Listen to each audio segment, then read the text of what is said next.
Gênesis, capítulo de número 22.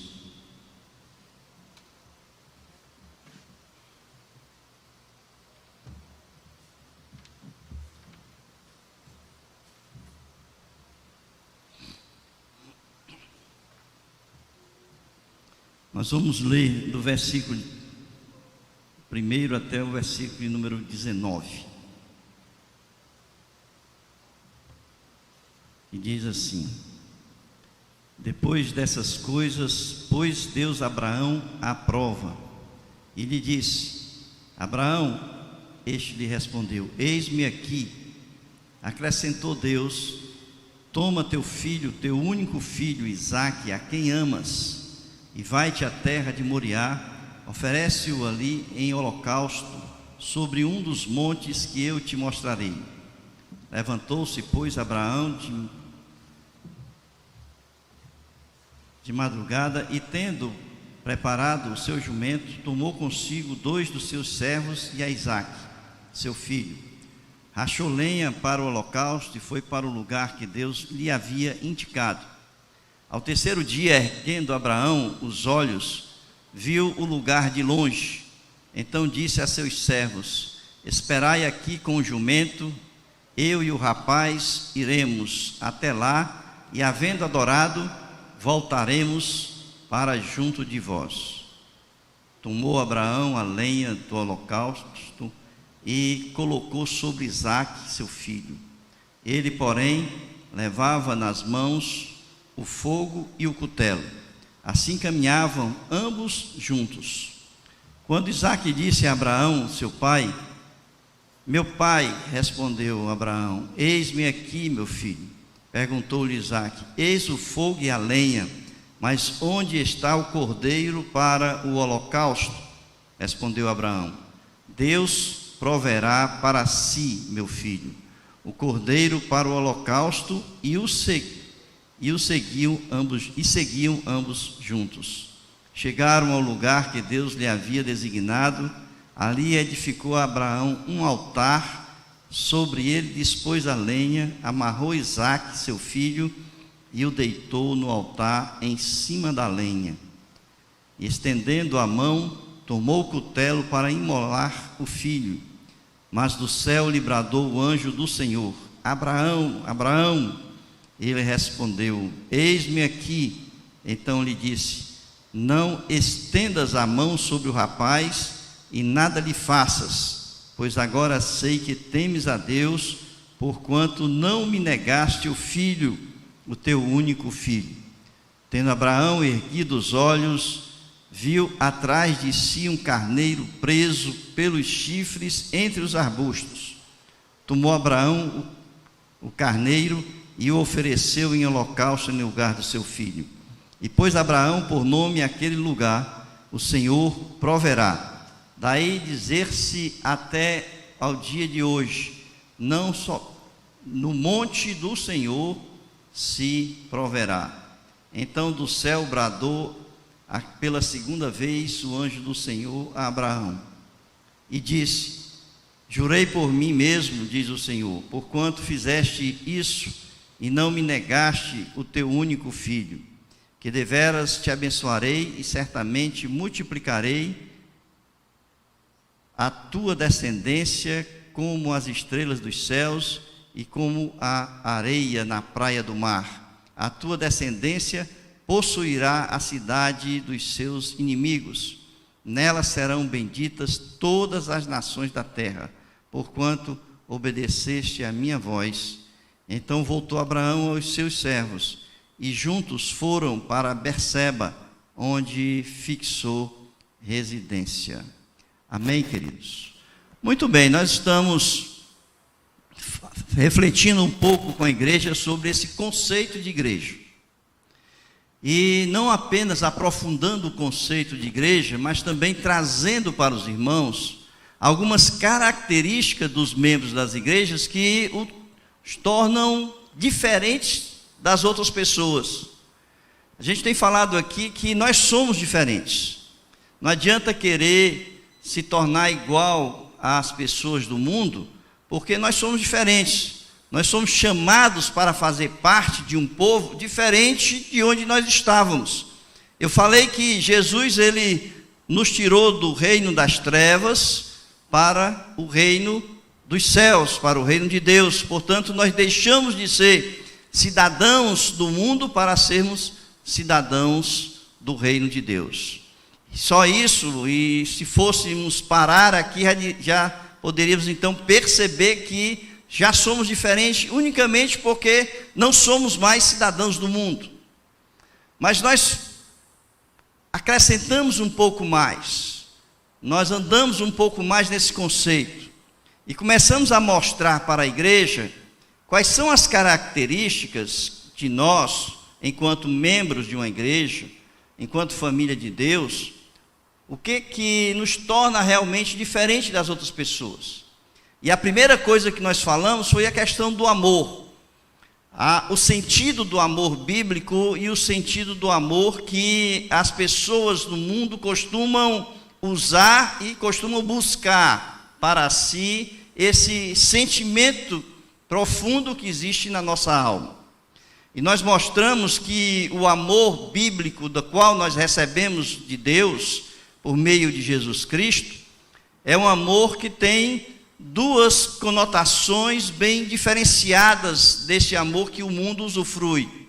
O primeiro é que é o amor a Deus, que é irrestrito, não existe reservas, nós nos entregamos de corpo, alma e espírito a Deus, portanto servimos de uma forma diferenciada. Não há restrição, não há nada, nenhuma barreira ou impeditivo que possa impedir a nossa ação, o nosso amor, o nosso sentimento, se assim pudéssemos chamar, o nosso serviço a Deus, quando Ele nos chama para tal.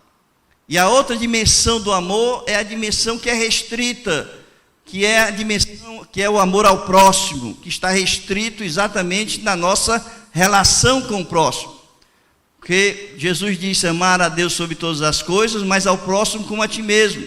Então existe uma cláusula aí de restrição no nosso amor ao próximo, do nosso amor ao próximo, que somos nós mesmos.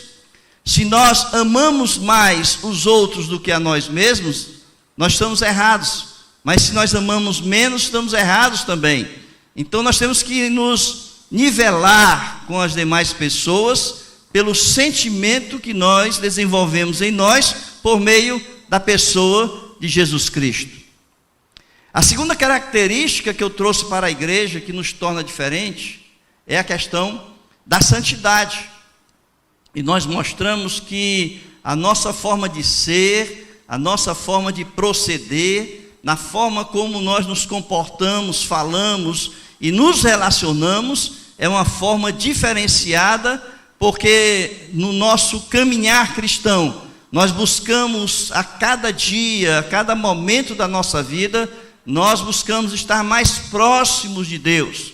E quanto mais próximos de Deus, maior é a nossa, vamos dizer assim, santidade. Santidade é a nossa separação.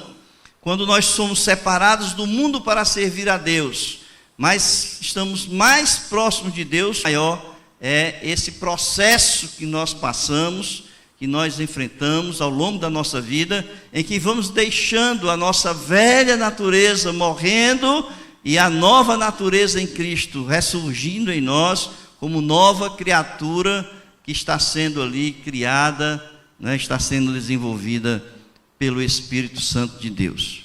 Hoje eu quero trazer uma outra característica que nos diferencia, que é a fé. E antes de nós entrarmos nesse texto, para mostrarmos como nós demonstramos na nossa caminhada a fé que existe em nós, nós precisamos entender um pouco a fé. Porque assim como o amor, assim como a santidade, a fé também é muito mal compreendida pelas pessoas que falam, que conceituam ou que tentam ensinar a respeito da fé. Nós, portanto, precisamos entender o que significa esta palavra, para podermos assim perceber qual é a diferença que existe em nós quando nós assim desenvolvemos e quando assim nós demonstramos a fé que nós recebemos de Deus. E a primeira coisa que nós precisamos entender nessa questão da fé é que existem vários sentidos que são empregados por essa palavra fé. Eu não sei se vocês têm visto, claro, devem ter visto, nos cantos onde a gente passa, está escrito uma frase: vai dar certo. Essa foi uma frase que foi cunhada pelo diretor, né, da Unimed, né, quando todas as vezes que ele ia mostrar ali o relatório, né, desse momento de pandemia, ele dizia assim: vai dar certo. E a coisa pegou. Por onde você anda, por onde você passa, está escrita a frase lá: vai dar certo. Eu tenho dito assim: se esse camarada se candidatar, ele não precisa mais nem fazer campanha, né? Porque o povo todo já está fazendo campanha por ele, não é isso? Mas essa frase, irmãos, ela tem uma conotação de uma linha de pensamento chamado pensamento positivo. Ela é essa questão de que você está na expectativa de que vai haver uma ação, ou vai acontecer alguma coisa que vai mudar aquela situação para o melhor. Vai dar certo é um pensamento positivo. Há uma possibilidade, há uma expectativa gerada dentro de você de que a coisa vai dar certo. Então, uma das linhas de entendimento das pessoas da fé é exatamente essa questão do pensamento positivo. As pessoas confundem muito o crer que a palavra de Deus nos ensina, com o crer que o mundo usa de uma forma bastante generalizada. E o mundo usa de várias maneiras, não apenas no aspecto do sentido do pensamento positivo, porque isso o crente usa também, não é? O crente fica: vai dar certo, vai dar certo, vai dar certo, né? Pensamento positivo. Mas as pessoas do mundo usam, mas existem outras coisas também. Por exemplo, a ciência é uma fonte de gerar certezas nas pessoas. As pessoas acreditam em resultados de pesquisa científica, né? Hoje em dia, por exemplo, você tem uma certeza, né, por exemplo, na previsão do tempo, né? Antigamente você, quando ouvia da FUNSEMI que ia fazer sol, a primeira coisa que você pegava era o guarda-chuva, né? Porque você sabia que ia chover. Mas hoje em dia você já tem uma certeza maior. Quando a FUNSEMI diz assim: vai chover, você acredita que vai chover, né? Porque ela já tem uma certeza maior nas pesquisas que elas fazem do tempo. Então há uma expectativa, uma certeza, entre aspas, fundamentada num trabalho, né, científico, numa pesquisa científica que nos dá essa certeza. Então a gente precisa perceber que a fé que a Bíblia nos ensina, ela não é nada disso, tem nada a ver com isso. E a primeira coisa que a gente tem que perceber que a fé bíblica, ela tem um fim definido. Ela já define seu fim. Ela já mostra qual é o alvo da nossa fé, o objetivo da nossa fé. Por que nós cremos? Por exemplo, abra aí em 1 Pedro capítulo 1, versículos 7 e 9.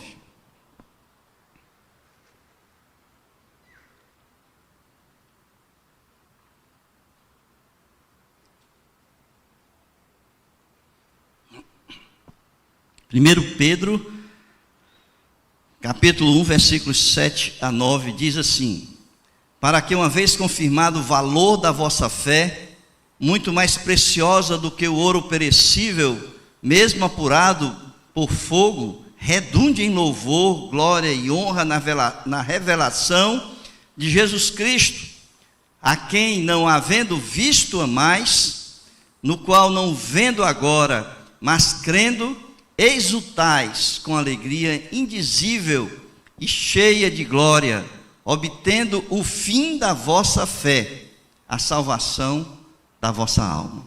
Então o objetivo da fé, o fim da fé é a salvação. E muitas vezes nós empregamos a fé em coisas terrenas, em coisas que nós estamos precisando para o agora, né, para as nossas necessidades, para aquilo que nós estamos passando e muitas vezes enfrentamos, e nós estamos depositando fé para alcançar algo que seja terreno. E a fé, conforme está descrito aqui, ela não se fundamenta nas coisas que se veem, porque as coisas que se veem, elas são passageiras, mas nas coisas que não se veem, porque são eternas. Então a nossa fé, ela tem que estar, o alvo da nossa fé, ela tem que ser para a salvação, né? O alvo da nossa fé, ela é para as coisas eternas, e não para as coisas de agora, do aqui e agora, das coisas materiais. Vejam aí 2 Coríntios capítulo 4, versículo 18. 2 Coríntios capítulo 4, versículo 18, diz assim: não atentando nós nas coisas que se veem, mas nas que se não veem, porque as que se veem são temporais, e as que não se veem são eternas. Então vejam, a gente já começa a perceber que há uma diferença na forma como muitas pessoas estão pensando e usando essa palavra fé, quando diz assim: eu tenho fé, né? Eu tenho fé que isso vai dar certo, né? Então precisamos tomar cuidado muitas vezes quando nós usamos determinados conceitos.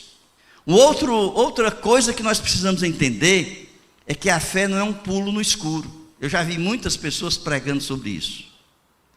Muitas pessoas falando que a fé é um pulo no escuro. Você fecha os olhos, pula e Deus vai segurar você, vai encaminhar você, né? Então é um pulo no escuro, é você acreditar. Existe até um filme do Indiana Jones, né, que é um pulo de fé, uma coisa assim, um pulo de fé. Um salto de fé. Né, que ele olha para o abismo, não vê nada, e ele fecha os olhos, bota o pé, e quando ele pisa, né, então, mais ou menos aquilo, né, esse pulo no escuro. Mas, pulo não, salto, né? Salto. Mas, irmãos, não é nada disso. Fé é certeza. Fé é convicção. Não é? É isso que diz ali em Hebreus capítulo 11, versículo 1, que nós lemos aqui. O que é que diz lá?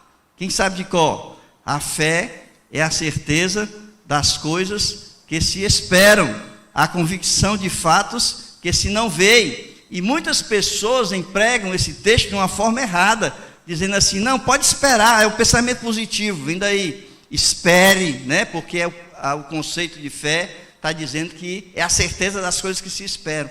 Mas, irmãos, a certeza das coisas que se esperam, se você for ler, né, o capítulo 11 de Hebreus, está fundamentada na palavra de Deus, nas promessas de Deus. O que nós esperamos, o que fundamenta a nossa fé, a base da nossa fé, a certeza daquilo que nós acreditamos, é a palavra de Deus, são as promessas do Senhor que estão reveladas na palavra de Deus. Não é nenhuma expectativa que você pode criar ou gerar que esteja fora da revelação de Deus através da sua palavra. Então, a fé, ela é fundamentada, ela é alicerçada, ela é baseada na palavra de Deus. É por isso que é a certeza das coisas que se esperam. Qual é a certeza das coisas que se esperam?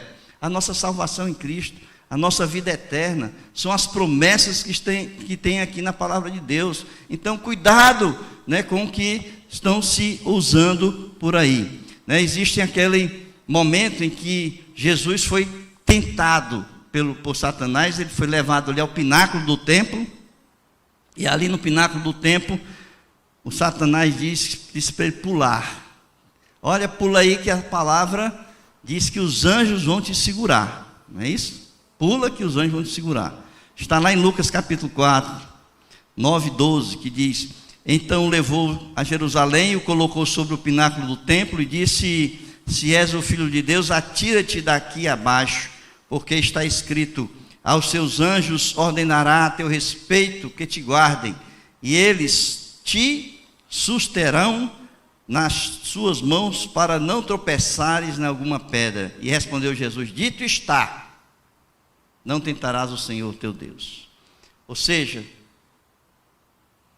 a fé, a crença, o crer, ela existe um amparo legal, uma base legal para isso, que nos dá certeza, a convicção, que é a palavra de Deus, a certeza da ação de Deus na nossa vida é a revelação da sua palavra. Então, todo aquele que crer em Jesus Cristo será salvo. Essa é a promessa. Essa é a fé que nós temos. Quando nós entregamos a nossa vida a Jesus, nós estamos crendo nessa promessa que está na palavra de Deus. Então, a palavra de Deus é a base, é o fundamento da nossa fé. E, por último, nessa questão do conceito de fé, nós precisamos entender que a fé, ela é colocada unicamente sobre uma pessoa, né, que é Jesus Cristo. Eu sou o caminho, a verdade e a vida. Então a nossa fé não pode estar sendo colocada em pessoas, não pode estar sendo colocada em circunstâncias, em situações, né, em dinheiro, em poder, em status, em qualquer coisa que você possa estar alicerçando a sua esperança ou a sua expectativa, porque a nossa esperança é a nossa salvação em Cristo, e o nosso Salvador único e suficiente é a pessoa de Jesus Cristo. Então esse é o conceito de fé, que a gente precisa entender que é fé. E de acordo com esse conceito, é que a gente volta para o texto, tá? Sem pensar naquela história, o pastor leu o texto, saiu do texto, não voltou mais para o texto, né? Então vamos voltar para o texto, né? E a gente agora vai entender como é que se caminha com a fé. E a primeira coisa que a gente precisa entender, olhando para o texto, é que a fé não se confunde com as provas. Vejam aí versículos 1 e 2. Depois dessas coisas, pôs Deus a Abraão à prova, e lhe disse: Abraão. Este lhe respondeu: eis-me aqui. E acrescentou Deus: toma teu filho, teu único filho, Isaque, a quem amas, vai-te à terra de Moriá, oferece-o ali em holocausto sobre um dos montes que eu te mostrarei. Irmãos, nós somos provados todos os dias. Aqui diz o texto que Deus estava provando Abraão. Nós sabemos que a vida de Abraão foi assim, de uma pessoa que veio praticamente do zero e foi crescendo na sua fé, foi crescendo na sua maturidade espiritual. E chegou o ponto então de Deus dizer assim: ele está pronto e eu vou prová-lo. E nós somos provados todos os dias da nossa vida. Todos os momentos da nossa vida nós enfrentamos alguma coisa que vai provar a nossa fé. O cristão, ele precisa ter o cuidado de não ser enganado pelas aparências das coisas.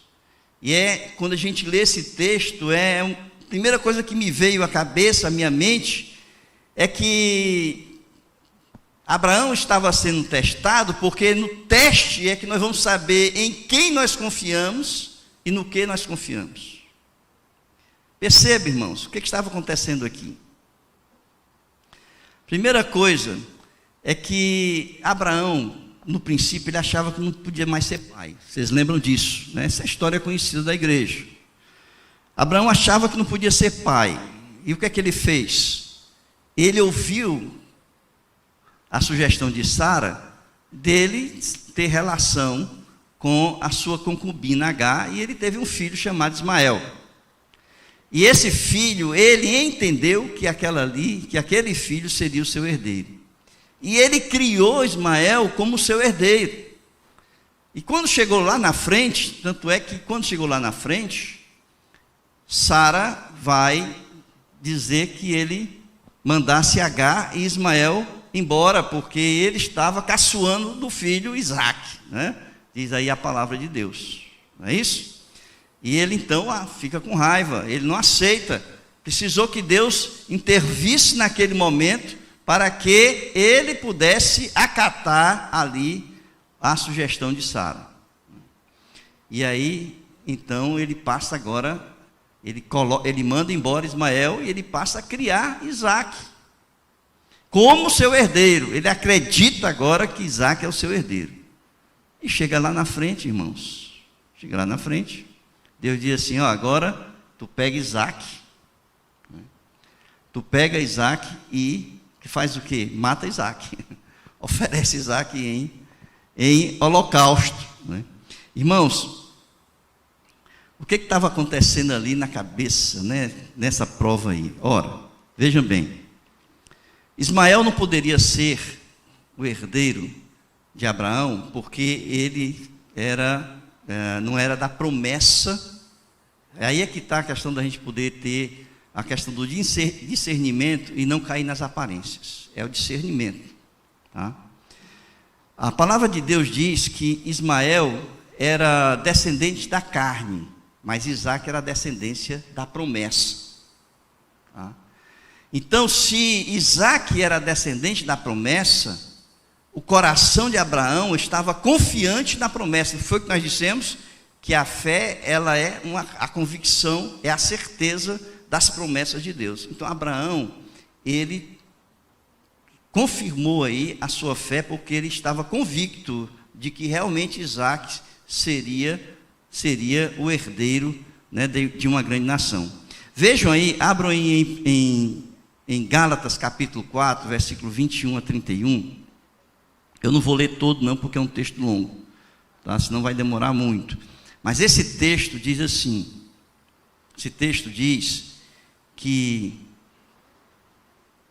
Abraão teve 2 filhos, um da mulher escrava e outro da livre. Mas o da escrava nasceu segundo a carne, veja aí.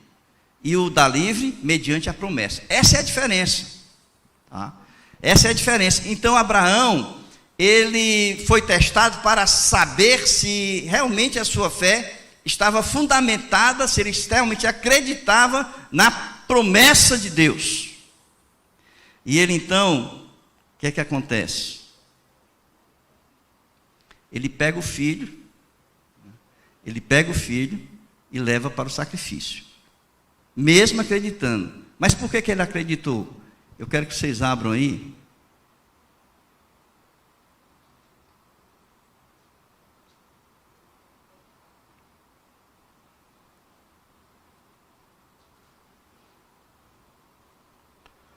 Em Hebreus capítulo 11.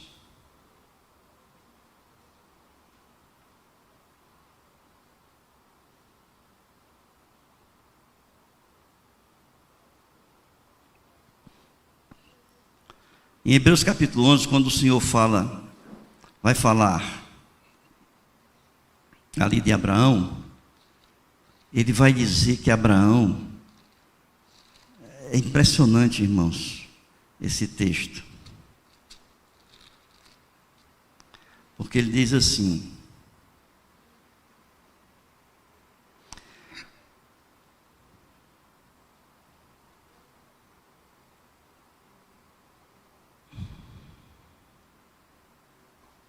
quando ele fala aqui, ele diz assim: pela fé Abraão, quando chamado, obedeceu a fim de ir para um lugar que devia receber por herança e partiu sem saber onde ia. Pela fé peregrinou na terra da promessa, como em terra alheia, habitando em tendas com Isaque e Jacó, herdeiros com ele da mesma promessa, porque aguardava a cidade, que tem fundamento, da qual Deus é o arquiteto e edificador.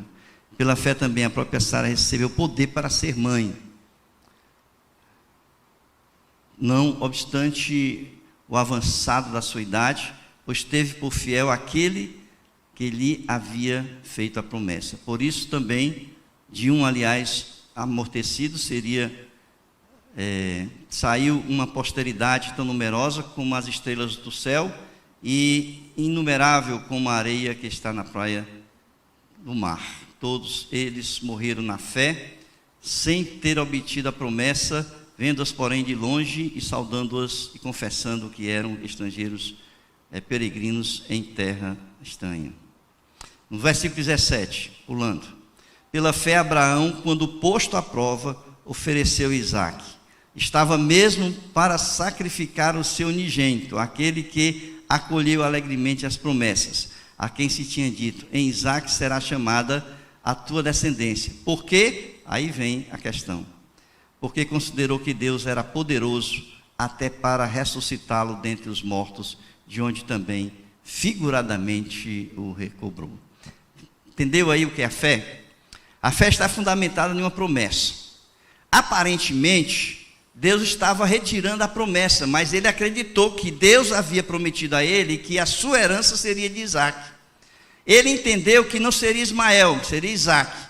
E ele então levou Isaque, acreditando que Isaque seria o descendente da promessa, porque ele entendeu no coração dele: eu mato, mas Deus ressuscita. Irmãos, muitas vezes, aparentemente, a gente se engana com as coisas na vida da gente. A gente precisa ter muito cuidado com essas coisas, porque diz um ditado que quando a esmola é muito grande, até o cego desconfia, né? Tem esse ditado? Não sei quem já ouviu falar. Mas o mundo coloca muitas armadilhas diante de nós. Muitas vezes nós estamos vendo coisas que achamos e entendemos que é Deus que está nos oferecendo, e nós estamos caindo na armadilha do inimigo. Essa, aparentemente, seria uma delas. Agora, imagine, por exemplo, eu vou dar um exemplo para vocês. Eu sou um pastor que cuido muito de família, não só da minha igreja. Eu cuido de família, as pessoas estando com problemas, com dificuldades, procuram um pastor. E eu tenho sido uma pessoa que tem sido procurada por famílias. E em determinados momentos, a gente sabe que as pessoas passam dificuldades nos seus casamentos, né? Às vezes as pessoas estão com momentos difíceis no casamento, tanto o homem como a mulher. E imaginem, de repente você está num momento difícil do seu relacionamento, do seu casamento, e aparece uma pessoa na sua vida, que você começa, né, ali a pessoa aparece e começa com aquela conversa mole, né, presente para um lado, conversa para o outro, e a pessoa passando por uma luta, dificuldade, a pessoa entende: Deus está mandando o meu Salvador, meu príncipe encantado, né? Aparece na hora. Aparentemente, a pessoa já está dizendo ali, né? A pessoa já está se envolvendo, mesmo que não queira, mas está perdendo aí, né, a confiança da reestruturação do seu casamento. E ela começa, então, essa pessoa, pode ser homem ou mulher, começa a dar, né, atenção a outra pessoa. O adultério começa aí, né?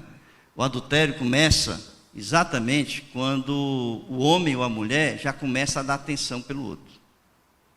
O adultério não é só quando há o ato, né, sexual, mas quando no coração você já pecou. Então, quando você já começa a dar atenção, você começa a sair, começa né, um cafezinho aqui e tudo mais, você pode ter certeza que ali você caiu no engodo, né, de Satanás. Você caiu no engodo de Satanás. A nossa fé não permite que a gente se deixe enganar por determinadas coisas tão simples, às vezes, que acontecem com a gente, né? As aparências são enganosas. O que a gente precisa ter é o firme fundamento, a certeza das coisas, né, que vão acontecer nas promessas de Cristo Jesus. É se manter firme na palavra de Deus. A segunda coisa que a gente aprende com esse texto aqui, a segunda coisa é que a fé responde a Deus e não ao nosso coração. Responde a Deus e não ao nosso coração. Muitas vezes, né, você olhando para esse texto, você podia dizer assim: mas o que Deus está pedindo é loucura, né? O que Deus está pedindo é loucura. Pensou? O único herdeiro de Deus, o único herdeiro de Abraão, né?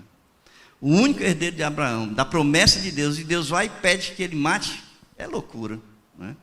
Se você fosse compartilhar isso com alguém, essa pessoa ia dizer assim: rapaz, isso não vem de Deus não, né? Você está entendendo errado, Deus não está mandando você fazer isso não, né? E vem logo, né, aquela pessoa que já vem tirando você da direção que você deve seguir, né? Por quê? Porque o homem natural, as pessoas, elas não discernem, porque só que as coisas do Espírito só podem ser discernidas pelo Espírito. Ali em 1 Coríntios capítulo 2, versículo 14 a 16, diz assim, eu não vou ler todo também não, tá, irmãos? Diz assim, ora, o homem natural não aceita as coisas do Espírito de Deus, porque eles são loucura, e não pode entendê-las, porque elas se discernem espiritualmente. E lá no final diz, nós, porém, temos a mente de Cristo, né? Então a gente precisa entender que muitas vezes o que Deus está querendo que você faça, você entende assim, é loucura, né? Isso é loucura, não vai fazer não, que isso é loucura, né? Então a gente precisa entender que Deus, as coisas de Deus são assim.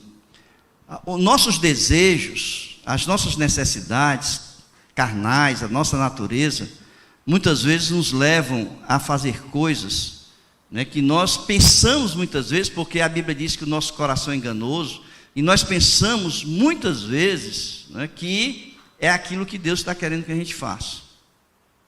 Mas quando a gente olha para a palavra de Deus, a gente percebe que ali, na palavra de Deus, não é exatamente aquilo que a gente está querendo fazer, não é o que o nosso coração está querendo fazer. Porque se a gente fosse olhar para Abraão, a gente vai perceber que o coração dele era não fazer. Irmãos, vejam aqui, eu acho tremendo esse texto, porque diz assim, olha a prova de Deus, olha a prova de Deus, versículo 2, vejam aí. Acrescentou Deus, toma o teu filho, o teu único filho, e entre vírgulas, o que é que ele colocou aí? A quem amas, não é isso? Pega o teu filho, a quem amas, e vai-te à terra de Moriá. O que está sendo testado aqui? O que está sendo provado? Quem é que você ama mais? Quem é que você ama mais? Você ama mais a Deus? Você ama mais seu filho? Você ama mais a sua esposa? Você ama mais o seu marido? Você ama mais o seu trabalho? Você ama mais os seus amigos? O seu lazer? O que é que você ama mais? É isso que está em teste aqui. O que é que você ama mais? Porque o que a gente tem visto aí, irmãos, é que nessa escala de valores, é isso que Deus está perguntando aqui. Nessa escala de valores, nós amamos mais tudo menos Deus. Tudo menos Deus. E Deus está dizendo aqui para Abraão, pega o teu filho a quem tu amas.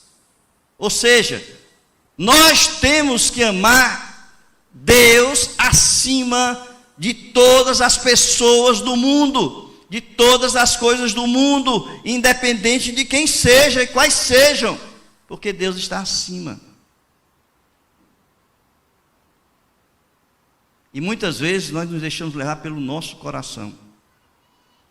Muitas vezes nós nos deixamos levar pela nossa vontade, pelos nossos desejos, e não por aquilo que Deus quer que a gente faça. Então a fé responde a Deus, não pelo nosso coração, mas responde a Deus, e não ao coração.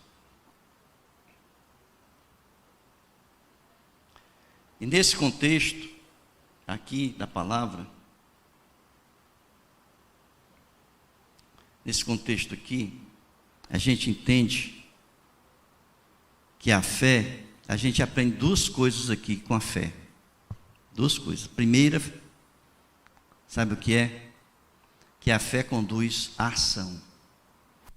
A primeira coisa que a gente aprende aqui é que quando Deus desafiou Abraão, ele tomou uma atitude.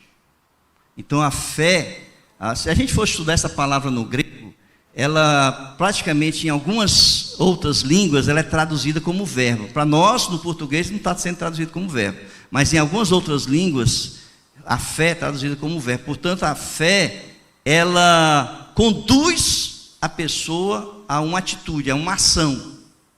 A fé, ela não é contemplativa. Não é aquela questão de você, aqueles mantras, né? Ou aquelas religiões esotéricas, sei lá, que fica não sei da quanto, né? De joelho lá, yoga, né? A fé não é contemplativa, irmãos. A fé conduz a uma atitude. No momento em que Deus o desafiou e que ele acreditou na promessa de Deus, ele tomou uma atitude. Qual foi a atitude?